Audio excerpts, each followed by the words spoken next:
Welcome to the RE4AFAGRi online training videos. The RE project has received funding from the European Union's Horizon 2020 Research and Innovation Programme under Grant Agreement 96/35/30.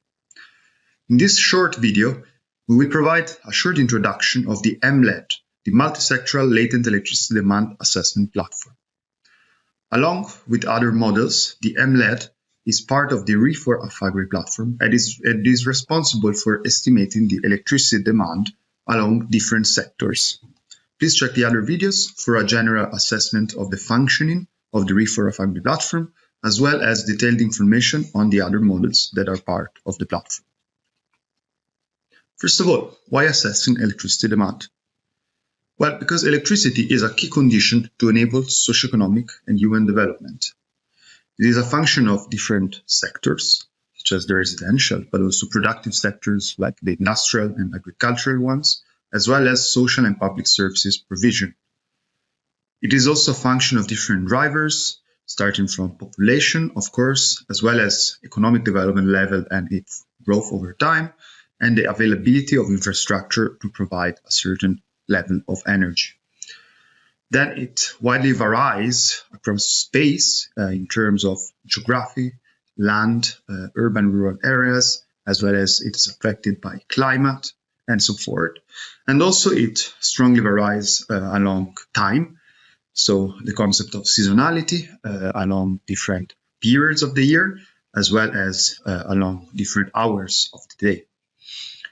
At the same time, electricity demand is tightly connected with population and socioeconomic dynamics. So as a society transforms, electricity demand will transform together, as well as with other decisions that are taken both at the national and at the local level, starting from land use decisions in terms of agricultural land, in terms of urbanization, expansion, and so forth.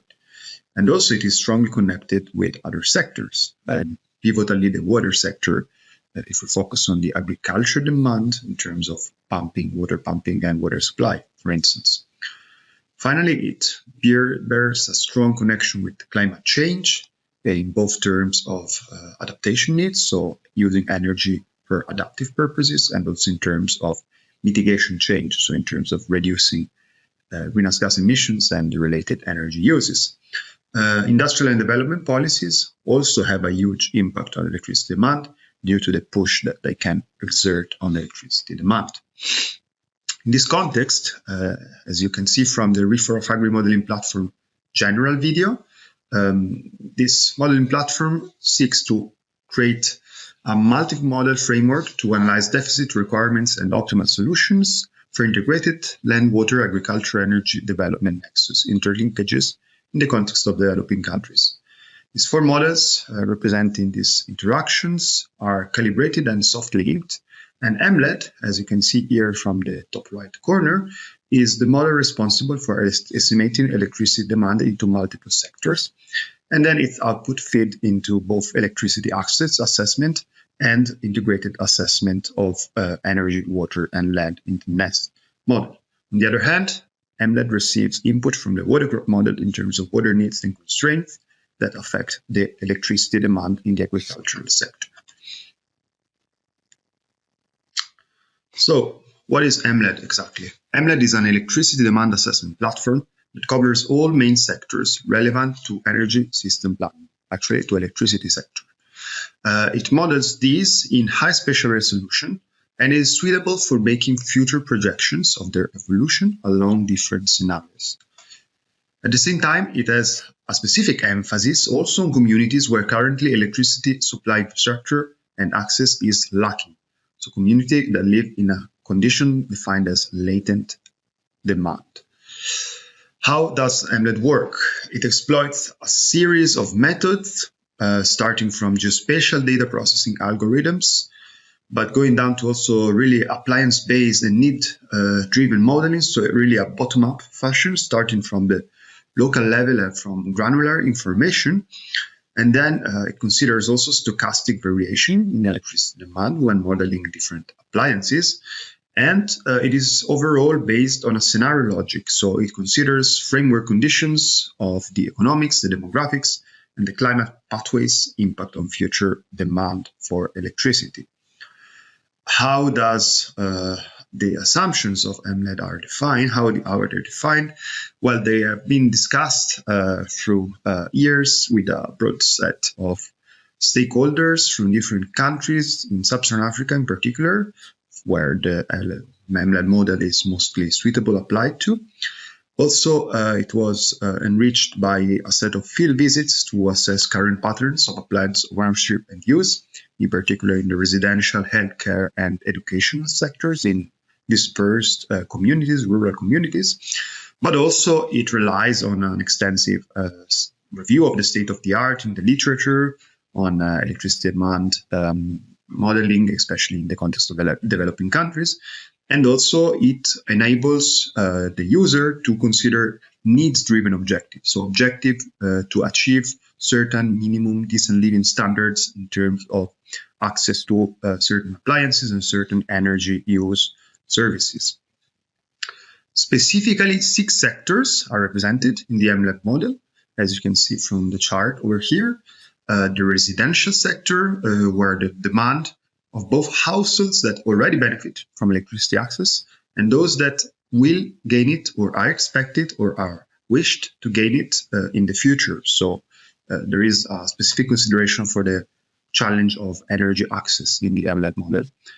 Looking at the productive side, non-farm SMEs, such as commercial activities and small-scale handcraft, are modeled in tight relation with the residential sector, given their close proximity. But also larger industry is considered, like the mining sector, which is very important and a very large source of electricity demand in several countries in Sub-Saharan Africa. Looking at the agricultural sector, productive activities, crop processing, such as post-harvest activities and cold storage of vegetables, are explicitly considered based on the local crop production, as well as irrigation, so water pumping energy requirements to provide irrigation water to the crops. Finally, looking at the social and community dimensions of energy demand, we have a specific focus on estimating loads for schools and healthcare infrastructure. Moving to the resolution at which EMLET works. So EMLET overall is designed to operate at the country level. That is to say, it's suitable for application on a country-by-country basis, as it calibrates the current electricity consumption levels with recent national statistics on those information. But then it downscales them at the very local population cluster levels. So as you can see from the chart, specifically for a certain number of sectors, there is really a focus on downscaling the current demand in population clusters, which are towns, villages, small cities, metropolitan areas, and so forth, and then making assumptions and projections at that scale. So as a bottom-up assessment platform, the EMLET performs calculations at the most granular level allowed for by the input data. So when we pass to mining or water pumping, then we look at the Voronoi clusters, which is kind of the proximity area around population clusters. And then it progressively increases or decreases in resolution as we seek to aggregate the outputs and calibrate the demand with existing statistics. So the output results have the advantage of being produced both at this very granular local level for specific local uses and local assessment, but then EMLET model is working at the country level, so it can also provide more high-level, perhaps policy-relevant figures at the national or administrative level units. Conversely, looking at the time resolution, also here it's a bit specific to each sector, specific to how each sector is modeled and how the time component is relevant. So let's say the most granular level of assessment is carried out for household, health and educational appliances, as well as for water pumping, where the model, first of all, specifically looks at the expected hourly load, so the demand over the course of the day and the seasonality. And then looking at SMEs and crop processing, looks at monthly scale resolutions, considering the seasonality in these types of demand, while a sector like the mining one, where the demand is not so seasonal, is modeled in a more simple way at the area level.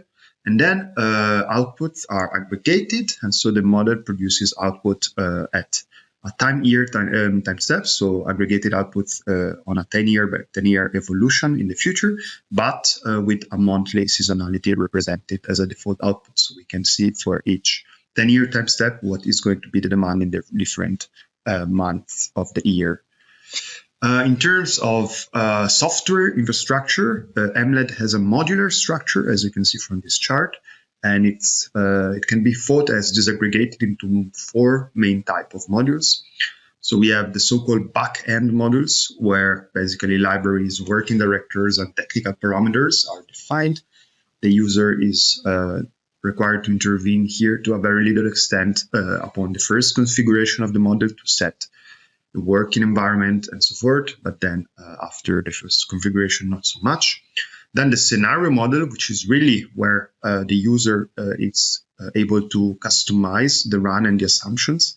And it's very specific to the country question. So every country analysis has an own scenario file with own assumption, which also contains the specifics of the scenario that the user wants to run.